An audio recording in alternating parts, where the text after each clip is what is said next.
እንዴት ናችሁ ተመልካቾች? ከስቱዲዮ ወጣ ብዬ በታሪካዊው የብሔረ ጽጌ መናፈሻ ግቢ ውስጥ ተገኝቻለሁ። ይሄ ግቢ በተለይ ለአዲስ አበባ ከተማ ነዋሪዎች የበርካታ ትዝታዎቻቸው መኖሪያ እና ማረፊያ እንደሆነ ይታወቃል። ብዙ የአዲስ አበባ ከተማ ነዋሪዎች እዚህ ግቢ ላይ ሰርጋቸውን አድርገዋል። በርካቶች ደግሞ ልጆቻቸውን ይዘው የተጋባ ነው እዚህ ግቢ እንዲህ ባለ ሁኔታ ውስጥ ነበር ያሉ ትዝታቸውን የሚያካፍሉበትም ነው። አዲስ አበባ በህዝብ መናፈሻ ረገድ በርካታ መናፈሻዎች በታሪክ እንዳሏት ይታወቃል። ይሄኛው የብሔረ ጽጌ መናፈሻ ደግሞ አንዱና ትልቁ ነው ማለት ነው። ታሪኩ ወደ በኋላ 1957 ዓ.ም ላይ ይወስደናል። በወቅቱ በ1957 ይሄ አሁን ያለውበት ግቢ አቶ ስብሃቱ ገብረ እግዚአብሔር ለተባሉ ግለሰብ የግል ይዞታቸው ነበረ። እሳቸው 14 ተኩል ሄክታር የሚሸፍነውን የብሔረ ጽጌን መናፈሻ የግል ይዞታቸው አድርገው ለ10 ዓመታት ሲጠቀሙበት ኖረዋል።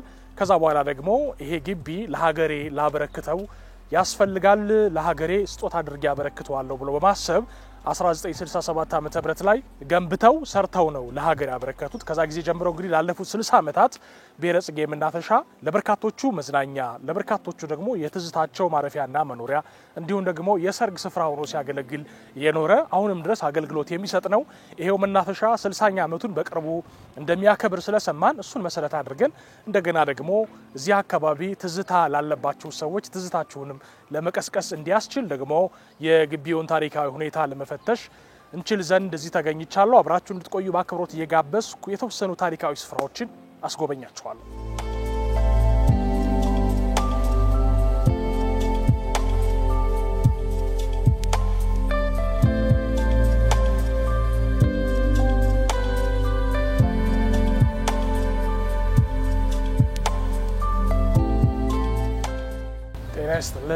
ጤና ይስጥልኝ። እንደምዋልሽ? እግዚአብሔር ይመስገን። እንኳን ደህና መጣክ። ዛሬ ብሔረ ጽጌ መናፈሻ ፓርክ ያው አዲስ የተሰሩትን አዳራሾች ለሰርግ የምንጠቀምባቸውን ላሳይ ፈልጋለሁኝ። በጣም ጥሩ። ማለበላንቺ? እኔ ወይዘሮ ዘርነሽ አበራ። በጣም ጥሩ። ይሄ ግቢ ያው 1957 ነው የተጀመረው። ነገር ግን ያው 60ኛ ዓመት አሁን ልናከብር ስለሆነ አገልግሎት የሚሰጠው ግን 60 ዓመቱ ውስጥ ለሰርግ፣ ለልደት፣ ለክርስትና፣ ለቀረጻ፣ ለሶሻል እነዚህን ሁሉ ያጠቃልላል ስራ ማለት ነው የሚያገለግለው። በበለጠ ደግሞ አሁን በዚህ ዓመት ውስጥ ይሄንን የሰርግ አዳራሽ የምንጠቀምበት ስለሆነ የበለጠ ለማወቅ የምትፈልጉ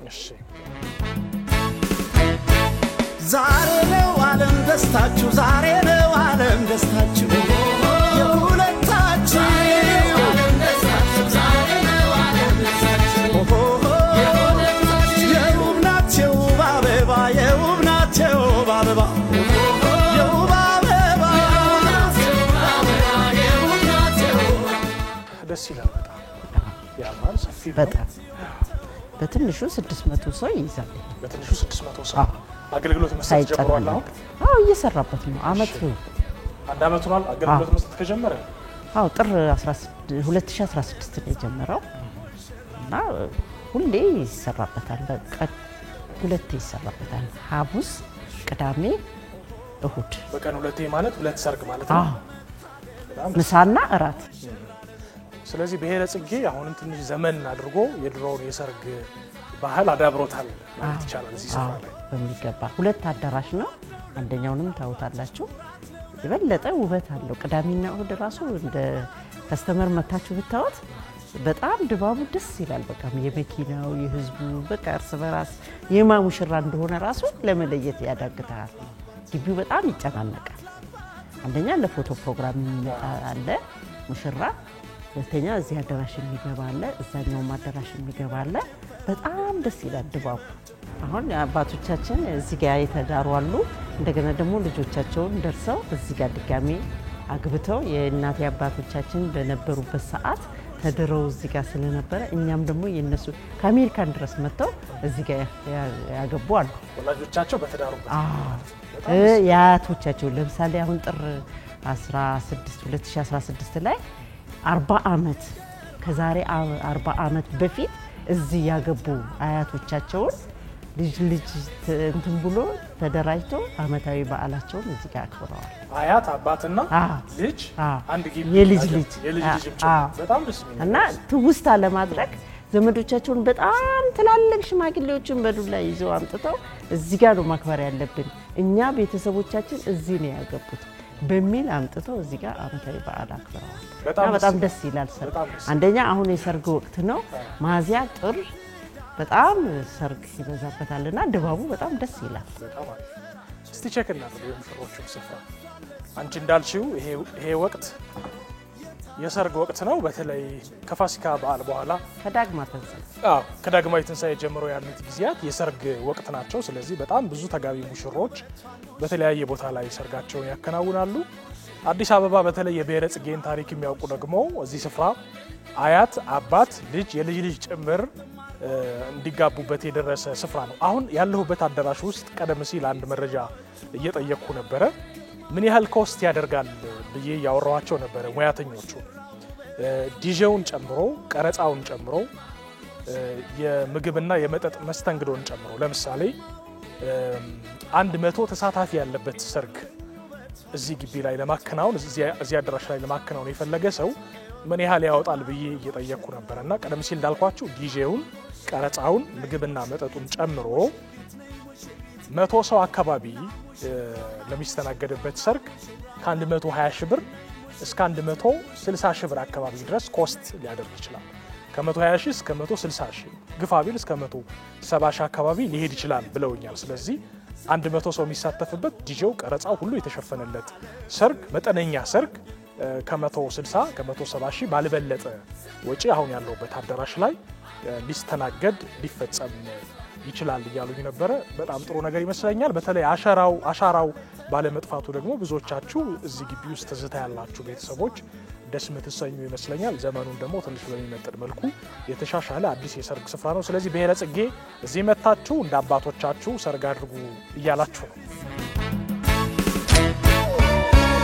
የደስታ ቀን ነው የመዝምታ ይደበላለቅ መሬት ይመታ ረጅም ዓመት ሰርተሻል ከ1995 ዓመተ ምህረት ጀምሮ በጣም ያየሽውና ማትረሽው የሰርግ ገጠመኝ ምንድነው እዚህ ግቢ ውስጥ ወይም የተለየ ነው የምትዩ ያጋጠመኝ ያው በስራ ምክንያት ያው ስለምዟዟርና እንትን ስለምን የአንደኛ የሰርጉንም ድባብ ሰራተኛው ምን ቦታ ላይ እንዳለና ምን እየተሰራ እንደሆነ ጸጥታው እንዴት እንደሆነ እየዞርኩኝ እመለከታለሁ እና በዛ አጋጣሚ ያጋጠመኝና እንትን ያየሁት ነገር ምንድነው ሙሽሮች ተቀያይረው ጠፍተውባቸው ከብዛት የተነሳ ማለት ነው ከሙሽሮቹ ብዛት የተነሳ ተጠፋፍተው የትኛው ነው የኔ እስከሚል ድረስ በጣም በቃ ደስ በሚል ሁኔታ እንዴት 40 ሙሽራ የተስተናገደበት ጊዜ አለ በአንድ ቀን የፎቶ ፕሮግራም ማለት ነው አሁን እርስ በርስ ተጠፋፍተው እንዴ ይሄም አለ እንዴ ብዬ ራሴን እንትን ብያለሁ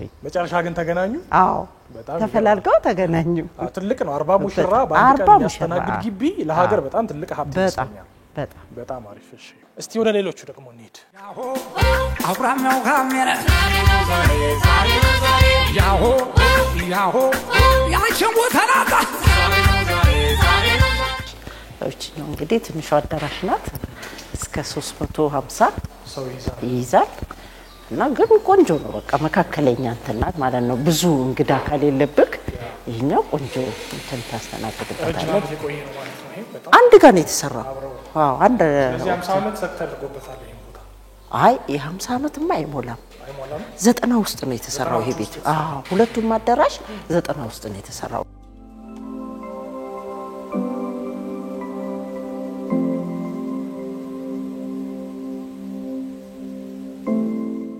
እንግዲህ በዚህ ሁሉ ግቢ ውስጥ መሿለኪያዎቹ ራሱ ያምራሉና በጣም ሙዚቀኛው ሲመጣ ተጫዋቹ አዝማሪው ሲሟላ ምናምን የሚገርም ድባብ ነው የሚፈጠርበት ደስ ይላል አንደኛ ያው ብዙ ጊዜ ደሴቶች ያለያዙ እንትኖች እዚህ ነው በቃ እንትን የሚያደርጉት ማለት ነው ፎቶ የሚነሱት እና ለፎቶ በጣም ያምራል እንደምታየው አይደለም ፎቶ ላይ ስታየው እና ቀረጻ ላይ ስታየው በጣም ውበት አለው አንቺ አገባሽው የት ነው እኔ ለምሳሌ እዚህ ነው 1998 እዚህ ነው ያገባሁት የፎቶ ፕሮግራም እዚህ ነው ያደረኩት ቤተሰብ ጋር እንትን ብዬ ፎቶ ፕሮግራም ግን እዚህ ነው ያሳለፍኩት ደስ ይላል በጣም እና ብሔረ ጽጌ ብዙ ሰዎች ትዝታ ያለበት ከመሆኑ አንፃር የሚቀርጸን ካሜራማን ራሱ ታላቅ ወንድሙ እዚህ ነው ያገባው በጣም ያለ የነገረን ነበር እኔ ቴንድር ያለሁኝ አረ እውነት 1997 ቴንዳርኩኝ 98 ደግሞ እሷ እንደው ማዶ አንድ ቁጥር የምትባላለች እሺ እሱ ሊያውቃት ይችላል አዎ ያውቃታል እዛ ነው የዳርኳት እና እኔ ደግሞ 98 ላይ እዚሁ ስንት ብር አወጣሽ ባንቺ ሰርክ እዚህ ግቢ 98 እኔ ምንም አላወጣሁኝም አንደኛ ምግብ እዚህ አላዘጋጀሁኝም እቤት ተስተናግዶ ምሳውናም ተንተን ብለን ነው ለፎቶ የመጣ ነው ሁለተኛ ደግሞ ያው ራሴም ሰራተኛም ስለሆንኩኝ የፎቶ የቪዲዮ ምናምን አልከፈልኩኝም በነፃ ነው የተስተናገድኩት አልከፈልኩ ያ ያገልግሎት እንትኔ ማለት ነው ውጤት ማለት ነው ወዴት ነው የምንሄደው አሁን በዚች ጋር እሺ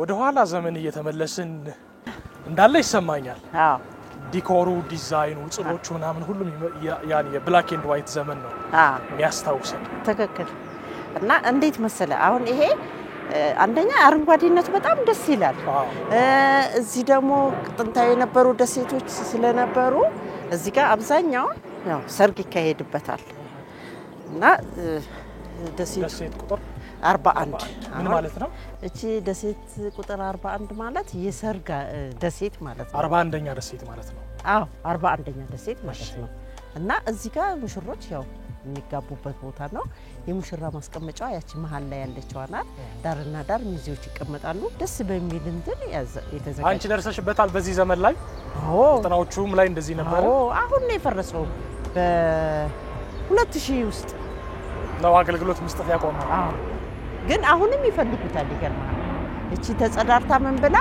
እዚህ ጋር ነው ማገባው ይላል ይመጣል ወንበር ይደረደራል እቺኛው በነጭ ጨርቅ ትሸፈናለች በጣም ድባቧ ያምራል እና ይተከሙበታል አሁን በጣም ደስ ይላል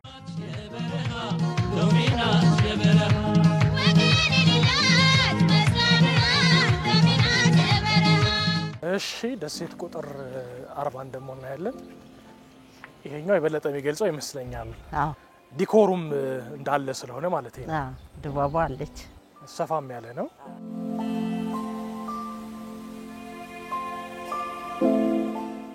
አንደኛ አጠርም በማለቷ ብዙ ፈላጊ ያላት እዚህ ቀጥር መጠን ያለች ፕሮግራም ያዘጋጁባታል ማለት ነው ይሄ ሙሽሮቹ ነው ማለት ነው እቺ ሙሽሮቹ ቦታ ናት እዚህ ካለው ግንባታ ላይ ዲኮር ይደረጋል ማለት ነው አዎ እቺ ነጭ ጨርቅ ምናምን ተለብስበትና እዚህ ጋር ወንበር ይቀመጣል አዎ ወንበር ይቀመጣል እንግዲህ በ1950ዎቹ በ1960ዎቹ 70-80ዎቹ እስከ 90ዎቹ አጋማሽ ድረስ በርካታ የአዲስ አበባ ከተማ ነዋሪዎች ሰርጋቸውን ያደረጉት እዚህ ግቢ እንደሆነ ደጋግመን እየነገርናችሁ ነው ቀደም ሲል ዘመናዊያኑ የአሁን ዘመን ሰዎች ሰርጋቸውን የሚያደርጉበትን አዳራሽ አይተን ነበር ይሄ ደግሞ ለንጽጽር በጣም ጥሩ ይመስለኛል ኦፕን ኤር ላይ እንደሆነ ነው የድሮ ሰርግ በተለይ እየተረዳው ያለው ከአዳራሽ ውጪ ማለት ነው ያ ደግሞ ተፈጥሮ ጋራ በጣም የተገናኘ ሰርግ ስነ ስርዓት ስለሆነ እጅግ በጣም የሚያምር ይመስጥ ይመስለኛል እንግዲህ አሁን ያለንበት ቦታ ላይ ራሱ በቴሌቪዥን ስታዩ እኔኮ ቁጭ ብዬ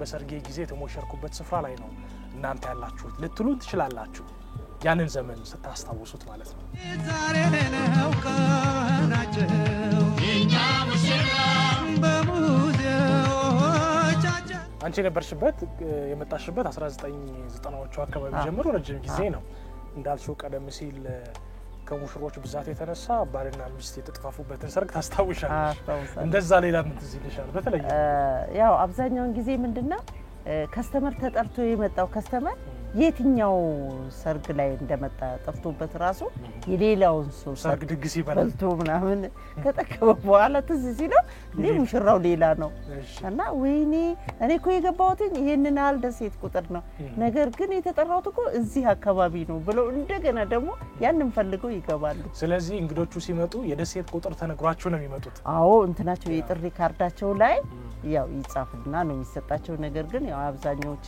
እናት አባቶቻችን ማንበብም ስለማይችሉ በዛ ምክንያት ካርዱን የማይዙትም ያው መጠራታቸውንና መምጣታቸውን ብቻ ነው ግን ያው ብዛት ስላለ እዛም ስላለ አንደኛው ጋር ይገቡና ይስተናገዱና እንዴ እኔ እኮ የመጣሁበት ሙሽራ ይሄ አይደለም ይላሉ ከተስተናገዱ በኋላ ማለት ነው እዛ እንደገና ፈልገው ደግሞ ይላሉ ሙሽሮቹ እርስ በርስ ከተጋቢዎቹ ብዛት ቁጥር የተነሳ የተጠፋፋችሁበት እንደገና ደግሞ ለድግስ የተጠራችሁ ሰዎች በስተት የሌላ ሰው የሌላ ሙሽራ ድግስ የበላችሁበት ብሔረ ጽጌ ላይ ነው አሁን የምንገኘው። እስኪ ደግሞ እየተንቀሳቀስን ሌሎች ትዝታዎችን ሊያሳይ በሚችል ሁኔታ ግቢውን እንጎበኛለን።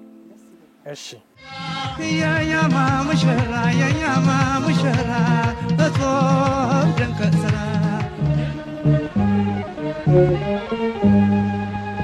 የህይወት አንቺ በመሆን ብሔረ ጽጌ ከሰርግ ውጪ በርካታ የሀገራችን አንጋፋ አርቲስቶች የሙዚቃ ቪዲዮዎቻቸውን የሰሩበት እንደሆነ ይታወቃል። ጥላሁን ገሰሰ፣ መሐሙድ አህመድ፣ አለማየሁ እሸቴ እያልን በጣም እንዘረዝራለን። ወደ በኋላ የምናየው በቪዲዮ ማስታወሰው አንድ ስፍራ አለ፣ ግን እዚህም አካባቢ እንዳለ ሰምቼ ነበር። አዎ ሀምሳዎቹ ውስጥ ያው ጥላሁን ገሰሰ የዘፈነበት ቦታ ናት እቺ። ደሴቷ በጣም ታምር ነበር፣ መስታወት በመስታወት ሆና አሁን ያው ስለፈረሰች ነው እንጂ እዚህ ውስጥ ነው የዘፈነው። እንግዲህ በሰለጠነው ዓለም ቢሆን ለአንድ ሀገር ምልክት አንጋፋ የሆነ እንደ ጋሽ ጥላሁን አይነት አርቲስት የዘፈነበት ታሪካዊ ስፍራ ቅርስ መደረግ ሁሉ እስከሚችል ድረስ ይከበር ነበር። እኛ ሀገር ግን ለእንደዚህ አይነት ነገር ብዙም ስፍራ ስለማንሰጥ ቀላል ነገር አይደለም። ጋሽ ጥላሁን ገሰሰ 1950ዎቹ ጋር እዚህ ዘፍኗል ማለት በራሱ ትልቅ የኪነ ጥበብ ታሪክ ነው፣ አሻራ ነው። ግን እንደዚህ ባይሆን ጥሩ ነበር።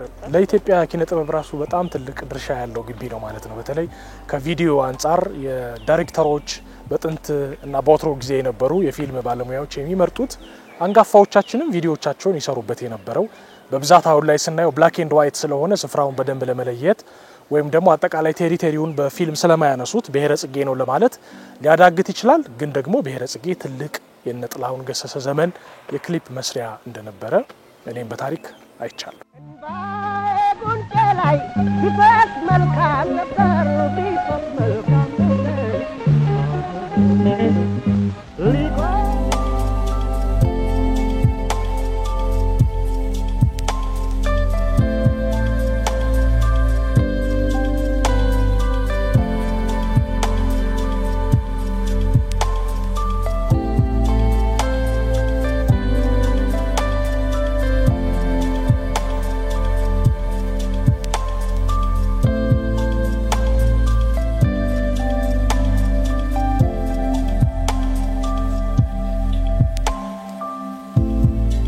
ብሔረ ጽጌ ከንጹህ ተፈጥሮ ጋር የሚገናኙበት ንጹህ አየር የሚተነፍሱበት አእምሮን የሚያሳርፉበት ታሪካዊ ስፍራ ጭምር ነው።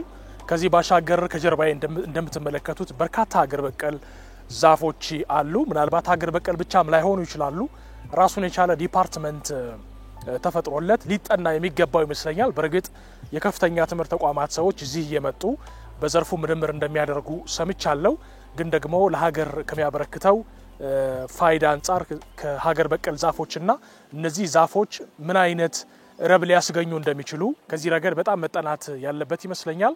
ምክንያቱም ዛፎቹ በራሱ በጣም ሀገር በቀል ናቸው፣ እንደገና ደግሞ እድሜ ጠገብም ናቸው። በአይነት ደረጃ ደግሞ ምን አይነት ዛፎች ምን አይነት እጽዋት እዚህ እንዳሉ ተተንትኖ ቢቀርብ ለሌላ ዘርፍ የተሻለ ለጥናትና ለምርምር ክፍት መሆን ይችላል ብዬ አስባለሁ።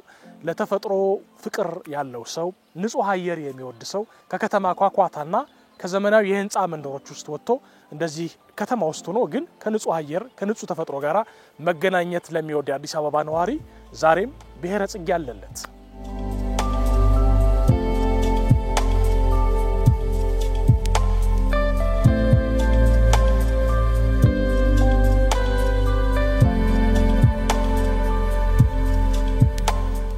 አዲስ አበባ ከተማ ከ70 በላይ ወንዞች እንዳሏት ይታወቃል።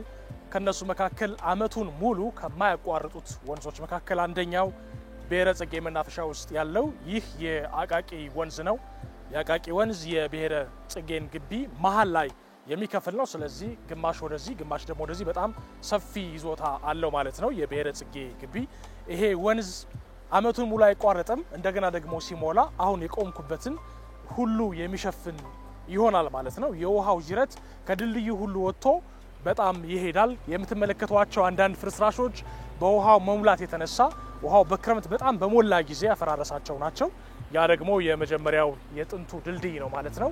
እንግዲህ አዲስ አበባ በጣም ቢጠኑ ከ70 በላይ የወንዝ ሀብት ያላት ታላቅ ከተማ ናት።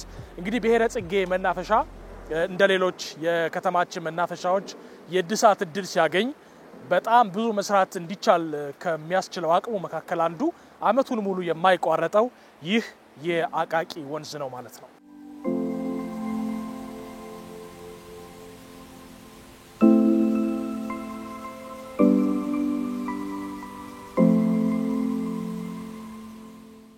የግቢው ጸጥታ በጣም ደስ ይላል። ቆንጆ ነው። ስፋት ብዙ ስራውን የሚያሰራል ያስባለሁ። ጥሩ ነው። ምንድነው ይሄ ነገር? እቺኛዋ ደግሞ ያው ደሴታችን ናት። አሁን መጠነኛ ባሁን ሰዓት ከኑሮ ውድነቱም የተነሳ ትንሽዬ ፕሮግራም የሚያዘጋጅበት እዚች ጋር 1000 ብር ይከፍልና እዚች ደሴቷ ውስጥ ይጠቀማል ሰርግ ማለት ነው። እና ቆንጆ መናፈሻ ነው። ስለዚህ ብሔረ ጽጌ ሲመጣ ሰው እንዳቅሙ ፕሮግራም ማዘጋጀት ይችላል ማለት ነው። 1000 ብር በጣም ጥሩ ክፍያ ነው። በጣም ግን በራሳቸው የምግብ ፕሮግራም ማለት ነው። በራሳቸው ይዘው ይመጣሉ።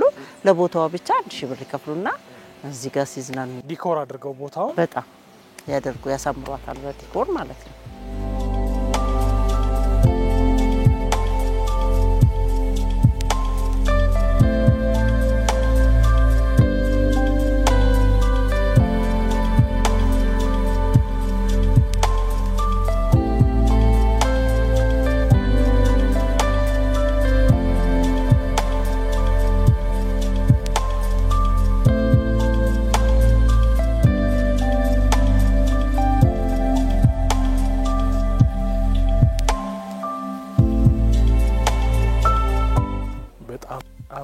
ስፍራ ነው። እስካሁን ድረስ ባለማየቴ ቆጭቶኛል። አታውቀውም ነበር? አላውቀውም። በጣም ግን ያምራል ስታየው። ያው ገብተህ ስትረዳበት ስራ በጀመርሽበት በ1990ዎቹ አጋማሽ ጀምሮ ብሔረ ጽጌ ሰርግ የሚከውን ሰው ምን ያህል ወጪ ሊያወጣ ይችል ነበር? ምታስታውሽ? እኔ በትንሹ በ90 ውስጥ ማስታውሰው እንደው መጠነኛ መካከለኛ ሰርግ ቢደግስ ከ30 ሺህ ብር ያላነሰ ወይንም ያልበለጠ 30 ሺህ ብር ለሰርግ በቂ ነበር ነው። በሚገባ ይገርማል። በሚገባ ይሄንን ነገር በአንዳንድ ቪዲዮ አይቼዋለሁ።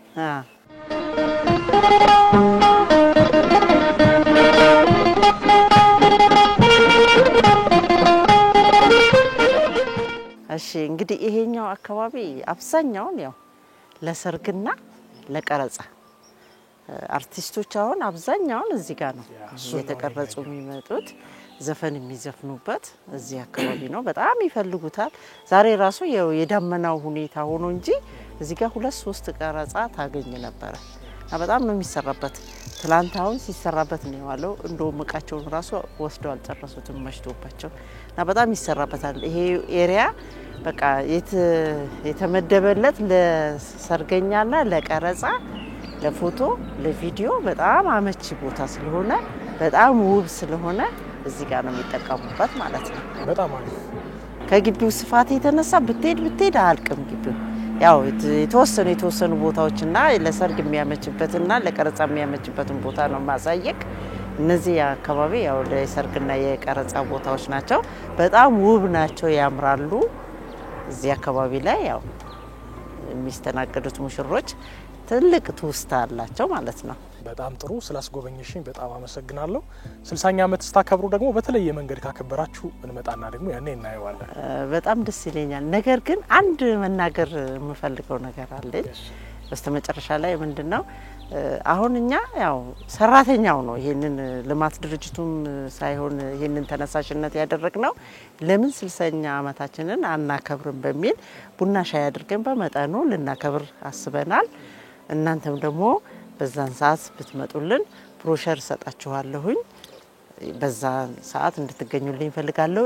በይበልጥ ግን ለወደፊትም ለትውልድም እኔ ጠቅላይ ሚኒስትራችን ይሄንን ቦታና ይሄንን ታሪካዊ ቦታ አይተው የበለጠ እንዲሻሻልና ውብ ሆኖ እንዲታይ ስለምፈልግ ለልጆች ለትውልዱም ራሱ ትልቅ ቅርስ ነው። ማየት የሚፈልገው ትውልድ ዘመናዊነት ስለሆነ እኛ ደግሞ ብናልፍም ትውልዳችን ደግሞ ተደስቶ ዘመናዊውን ነገር እንዲያይ ጠቅላይ ሚኒስትራችንን እዚች አካባቢ እንዲመጡና እንዲያዩልንና የተሻለ ነገር እንዲሰሩልን ጥሪዬን አቀርባለሁ ማለት ነው። በጣም አመሰግናለሁ። መልካም ጊዜ ይሆንልሽ። እንዳልሽ በ60ኛ ዓመቱ እንመጣለን። እሺ አመሰግናለሁ። እሺ ታንክ ዩ። እሺ በጣም ይቅርታ አንድ የረሳሁት ነገር አለ። አንተን አላገባህም ብለውኛል።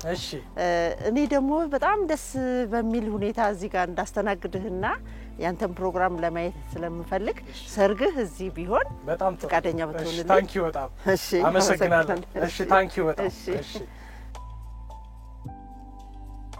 ጋዜጠኛ አንድ ፎቶ ላንሳህ? ይቻላል።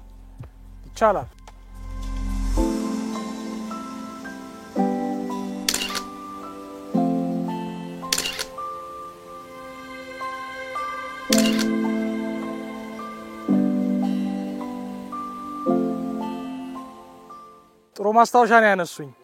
ማን ልበል እርሶ? ጌታቸው እባላለሁ። ጌታቸው ምን ያህል አመት ፎቶ አነሱ እዚህ ግቢ? ከ50 አመት በላይ። ከ50 አመት በላይ። ኦኬ።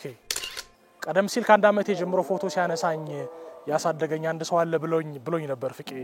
እሳቸው ናቸው እንዴ? እሳቸው ናቸው። አንድ አመቱ ያለ ጀምሮ ፎቶ አንስተውታል እዚህ ሰፈር ናቸው። ዞናቸው አነሳቸው ልጅ ያዩ አሉ። ስለዚህ እርሶና ብሔረ ጽጌ በጣም አብረው ነው ያሉት። እናትና ልጅ ማለት በጣም ደስ ይላል። እዚህ ዘመን ድረስ ረጅም አመት እንዴት አንድ ግቢ ፎቶ በማንሳት ኖሩ? ምን ይሰማዎታል?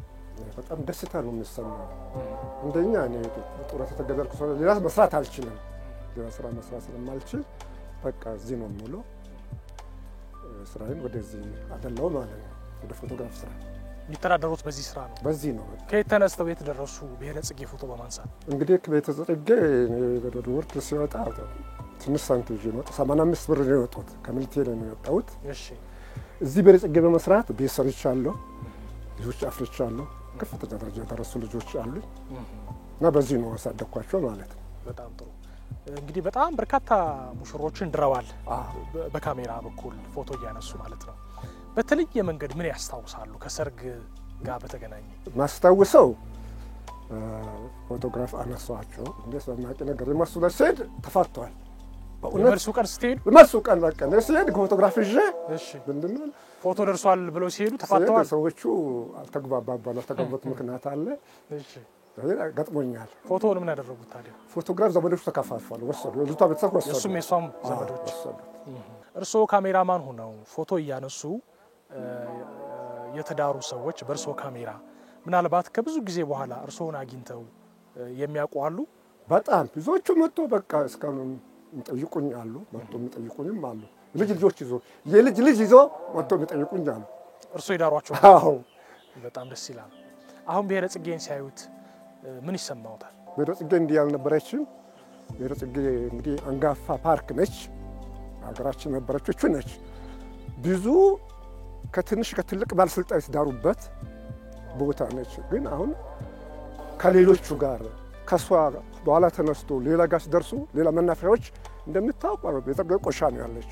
ብዙ ያስፈልጋል። አንድ መዝናኛ ቦታ ሲሄድ ካፌ ያስፈልጋል፣ ደህና መንገድ ያስፈልጋል፣ ደህና መጸዳጃ ቤት ያስፈልገዋል። ብዙም የጎለው ነገር አለ። አሁን አንገቶ ላይ ባለችው ካሜራ ምን ያህል አመት ሰሩ? ምን ያህል ካሜራ ቀያየሩ? ይሄ ዘመናዊ አሁን የመጣ ካሜራ ነው። እዚህ አልነበረም። በ50 ብር ካሜራ ሲጀምር ነበር። የዛሬ 50 አመት የገዛው ካሜራዎች አሉ። አስቀምጫቸዋለሁ። በስንት ብር ፎቶ ያነሱ ነበር ለሰርግ? ያኔ ብር ከ50 ሳንቲም። ብር ከ50 ስንት ፎቶ ማለት ነው? አንድ ፎቶ 1 ብር። እሺ። ከለር ከሆነ 3 ብር። በጣም አመሰግናለሁ አቶ ጌታቸው። መልካም የስራ ጊዜ ይሁንልዎ። እሺ። አሁን ያለሁበት የብሔረ ጽጌ ስፍራ አበባዎቹ እየተተካኩ እየረገፉ እንደገና እያበቡ ለበርካታ አስርት ዓመታት እንደዚህ ፈክተው የሚታዩበት ነው። ሙሽሮች ለፎቶ ፕሮግራሞቻቸው ይጠቀሙታል። በተለይ ደግሞ ጋሽ ጥላሁን ገሰሰ፣ ጋሽ መሐሙድ አህመድ፣ ጋሽ አለማየሁ ሸቴን የመሳሰሉ ድምፃውያን አበባ አካባቢ እየቀነጣጠሱ የያዙ ከጀርባቸው የአበባ ስዕል እያሳዩ አይነት ነገር ክሊፕ ሲሰሩ አይታችሁ እንደሆነ ብሔረ ጽጌ ውስጥ በዋናነት እዚህ ስፍራ ላይ ነው። ስለዚህ ለሙዚቃ ስራዎቻችን ለኢትዮጵያ ያንጋፋዎቹ የሙዚቃ ዘመናት ለቪዲዮ ክሊፕ በጣም አስተዋጽኦ ያለው አካባቢ ነው ያለሁት ማለት ነው።